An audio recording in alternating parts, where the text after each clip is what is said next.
I saw a great big tourist bus of folks from out of town. For 40 days and 40 nights, they covered miles of ground. They had a map and compass, but they still were not arriving.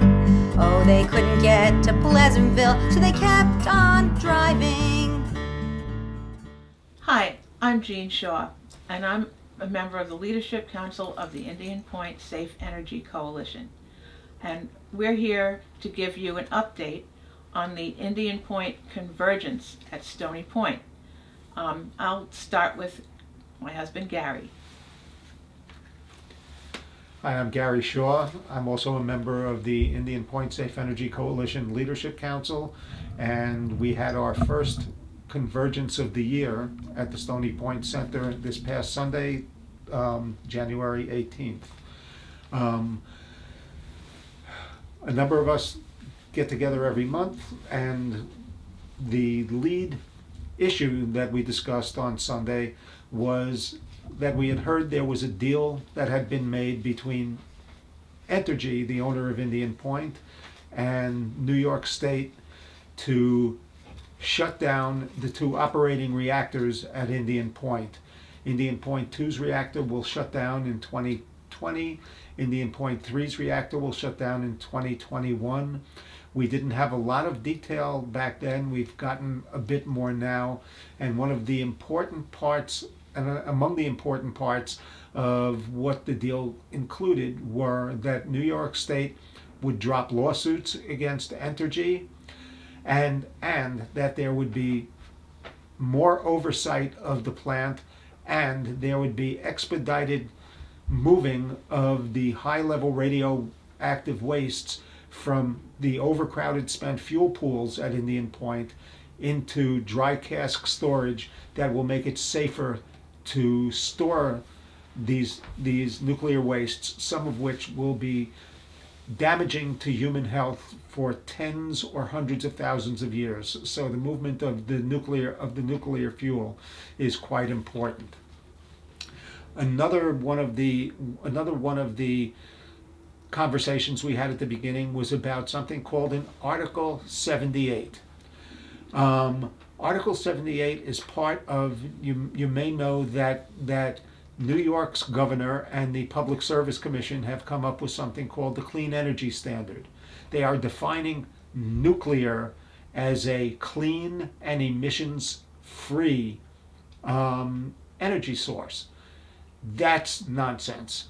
But the point is that nuclear plants are no longer competitive in a deregulated energy market because the cost of energy has become so cheap and the costs for nuclear are so high. So Governor Cuomo is trying to put in a multi-billion-dollar subsidy to the upstate nuclear plants, and there's been a lot of resistance to that. And so a legal case called an Article 78 is being submitted to try and stop the state from charging every ratepayer in the state, everybody who gets electricity from that's not 100% renewable, will have to have a surcharge on their energy bills, and that's unacceptable. And so a number of organizations, including Clearwater and Riverkeeper, are filing an Article 78 lawsuit with the state to try and prevent that from being initiated, because we don't want to subsidize nuclear plants. And now I will hand this back to my lovely wife to tell about the rest of the things we talked about. One of the things that we talked about was the upcoming commemoration of the Fukushima disaster, which is, of course, ongoing. This year, for the first time, and it will be Fukushima 6. Yep. It will be the 6th year anniversary of Fukushima, and we will be having our peace walk on Saturday this year because it will actually be March 11th. When Fukushima had its disaster begin, it was March 11th of 2011. So this time we get to have it on a Saturday. In the past, it's always been on Sunday, And that Sunday has always been when daylight savings time starts. So this year it will be on Saturday, and I think we still won't have daylight savings time yet. So we won't have to change that at the same time, and that's good. And so there'll be a lot more upcoming information on the details of that. So a lot of people who may be used to having it on Sunday know now that it will be on Saturday, and I'm kind of glad of that, because that way we get to recover for a day. So that'll be important, and like I said, more information on that will be coming up.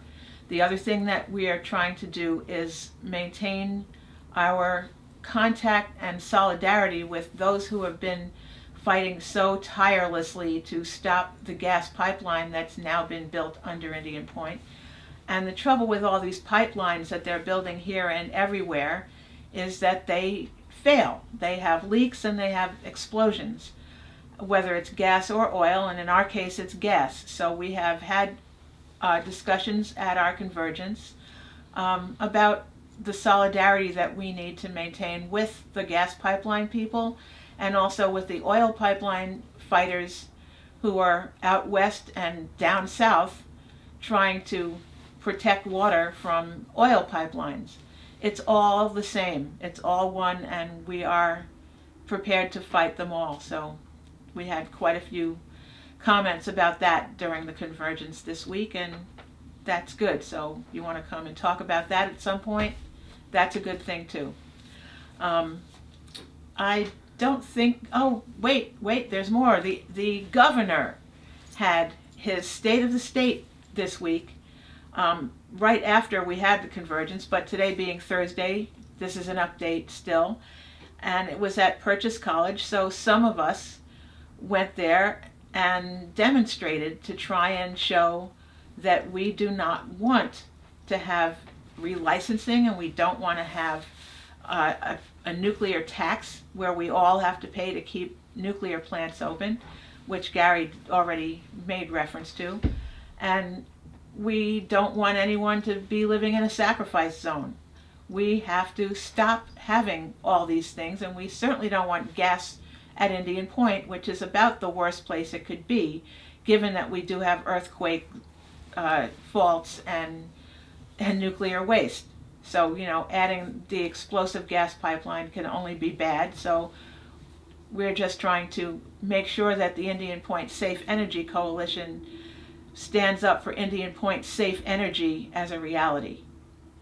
And if I might just add to what Jeanne was saying about the 3/11 event, what is always involved is a peace walk that's led by Junsan Yasuda, a Buddhist nun from the Grafton Peace Pagoda in upstate New York, and will always involve a peace walk from the Indian Point plant to the Peekskill Riverfront Green, where we will have a ceremony for the water, and then it will be followed by a potluck and a meeting and a get-together at the Presbyterian Church in Peekskill. So if you're available, we would love you to join in. And a program. And a program with more information about all of these issues, as well as an opportunity to meet some of the people who have been participating in this fight for clean energy and safe environment for a very long time. So we hope to see you there.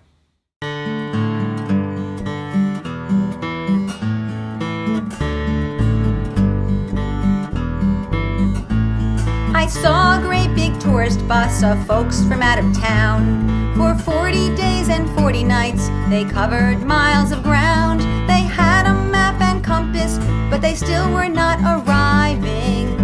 Oh, they couldn't get to Pleasantville, so they kept on driving. And then one day the sirens blew, the county was aghast. It seems the aging nuke plant had an accident at last.